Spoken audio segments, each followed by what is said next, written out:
नमस्कार मु आशीष कुमार बेहरा आज एक प्रकृति राणी उपर गोटे कविता नहीं आसी हृदय करिछि घर। चित्रकार रंगीन छिटा दे धला कागज रे आंकी थाए मनर कथा। कविटीए चित्र आंकी थाए मानव हृदय लेखि निज अंतरर कथा। पक्षीटीर मधुर शब्द मनुष्य हृदय रे बांधि थाए बसा।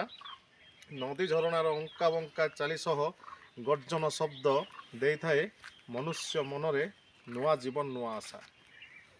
समय चक्र ऋतु परिवर्तन घटी गछ दे थाए पत्र झड़ा हेले मध्य से होई थाए सुदृढ़ भाव छिड़ा। मानव भावुची से सबू निजे करुअछि, मात्र प्रकृतिर तांडव आगरे से हार मानुछि।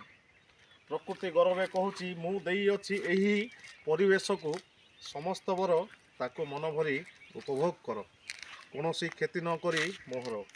प्रकृति कहूची तुमे माने आंकिबा पूर्वरु मु आंकी देइछि एही परिवेश को, तेणु कोण अनुकोणे मानव हृदय करिछि घर। धन्यवाद।